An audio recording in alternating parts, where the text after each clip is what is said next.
So from the United Nations, all human being, peoples, citizens, they have their own rights to voice out, to choose their own school of thought, to participate, to engage in economical aspect, leaderships. But back to from that principles and understanding, we are referring to Malaysian context. Why in Malaysia somehow there is an issue. People keep on talking about uh, they are not really happy with that vernacular schools. I'm referring to Sekolah Cina, Chinese schools in Malaysia and Tamil schools. And there is a group of people asking for sekolah-sekolah ini dihapuskan. And I'm referring to those professors also, Professor Ridwanti, and I think there is other scholars here, other opinion leader, NGOs. They do want, they want Professor those days Ko Kim, and there's another professors from UPM, I forgot his name. So these people I keep on telling, oh, this is the high time for Malaysia, we should practice only one school. Yeah, I don't know what is the term, Sekolah Bistari ke. Di Putrajaya we have Sekolah Bistari ya. Which is in that schools, there should be all, it could be ethnic, children's race, stay together, learn together, enjoy the environment. Now my question is very long questions. I'm pretty sure that you're waiting for what is the question about. So the question about, can we accept the value, the belief? Can we cooperate? Can we settle down? Can we agree with that views? I want to listen from your views, guys. Please help me. Yeah. So can you say something?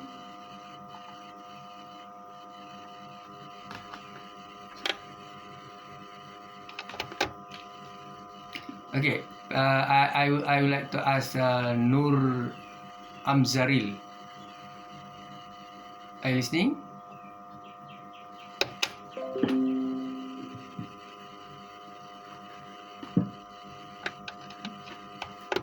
So, Nur Amzaril, share your value, your opinions. So, what is your opinion on this? Sila. Thank you, sir, for your question. I try my best to answer based on my point of view. For me, I think it's good for us to macam apa, gather semua orang, semua kind of ethnic culture semua dalam satu sekolah. So yeah, that's it. So,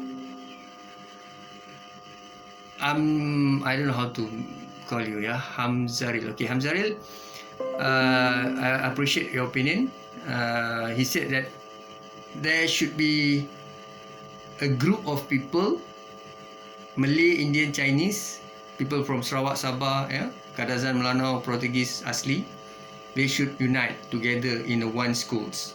Now the question is, should we in Malaysia, so sekolah, for instance, we already have this Tamil school, Chinese schools, and we start to things like macam, what will happen to the schools and the teachers? Okay. Second issue about why now? And Indian people, they have their own school of thought. Chinese people, they have their own school of thought. Their language, their mother tongue, their cross cultures. Back to Muslims and Malay, they have their cultures, their tradition, their values. We refer to the United Nations, definition of human rights. So back to Ilman Rania. Ilman Rania, please help us. Share your value opinion. You can see in Malaysia, I try to speak in Malay. Bagaimana NGO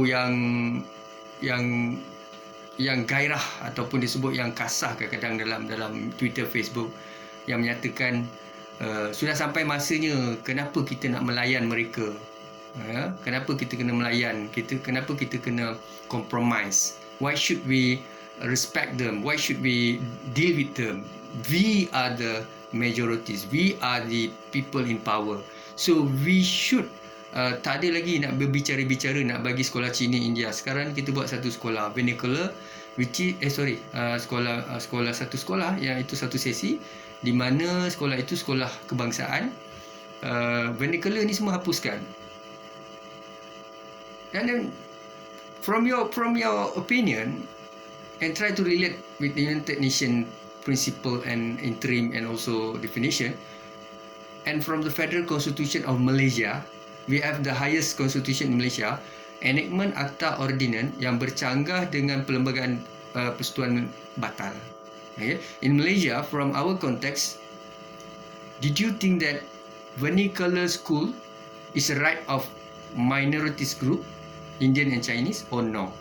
And secondly, you refer to the United Nations definition just now. So how to handle this, please, Dania?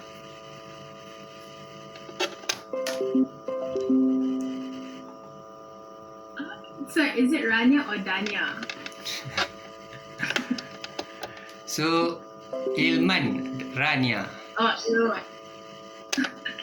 Alright, thank you sir for your question. I'll try my best to answer.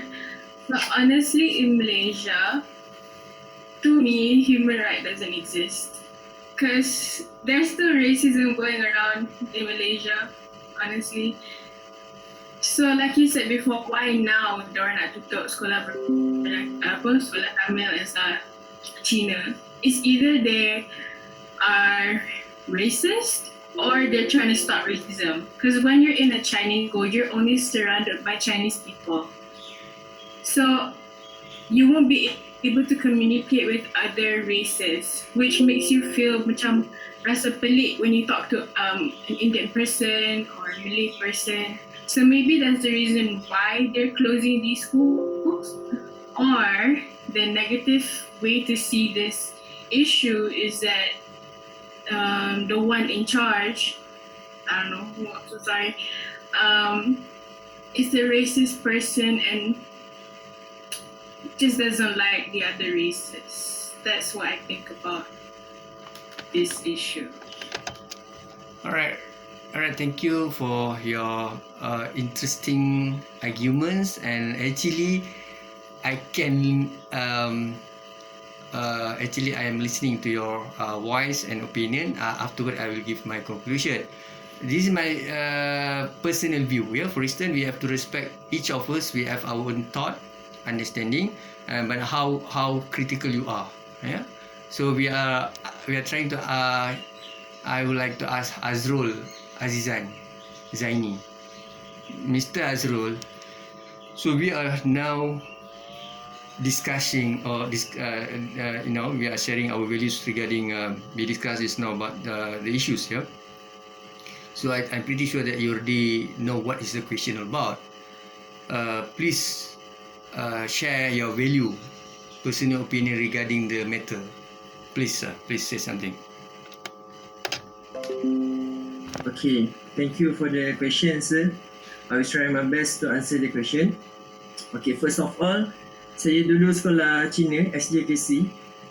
So that saya tak setuju yang di mana nak wujudkan satu sekolah, satu jenis sekolah saja, kerana di mana kita boleh mengukurkan perpaduan even walaupun bersekolah berlainan bangsa, which is Tamil, Cina, Melayu, as long as kita akan mewujudkan satu education baru which is subject atau lebih menumpukan kepada perpaduan.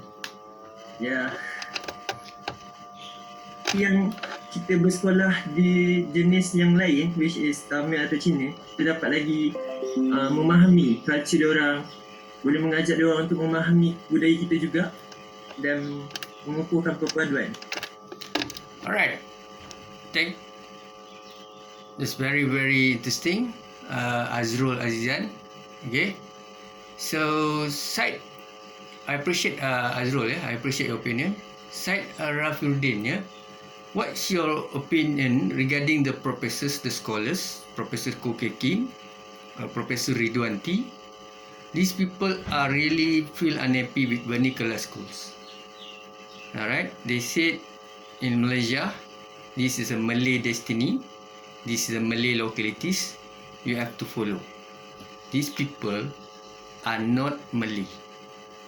Okay, these people, the scholars, are Chinese revert. Professor Ridwanti is convert. Okay, but they are not Malay people. And then Kokekin also is not Malay. But some professors in Malaysia, they are trying to giving this kind of mindset. But the Indian Chinese Dongzong NGOs and the Tamil Indraf movement of Indian community, they very, they are not really unhappy, they disagree. And in Malaysia, we have others people keep on thinking. So from your perspective, what is your opinion regarding the professor's statement? Please, sir, say something. Thank you, sir, for the question. I'll try to answer it with my best of ability and based on my own personal opinion. Firstly, I would like to just say that I am with one of those people who disagree with these kind of things, because there's, to each action that is taken, there's always a good side and a downside. And for me, I am more biased to the downside, because for me personally, for them to basically shut down these Chinese schools and these Indian schools, the SJKC and everything, it's like, for example, just now you stated that they're not Malay, right? So for them to be able to really learn their real history of where they came from, their mother tongue, their, the origins of where they are from. So I kind of disagree, because as a person, for example, if I were, let's say for example, there's a school in the United States, a Malaysian school, right? And as a Malaysian living there, obviously I would love to get a chance to learn about my country too as well, my origins and my roots. So basically, I don't think this is really that much of a discrimination.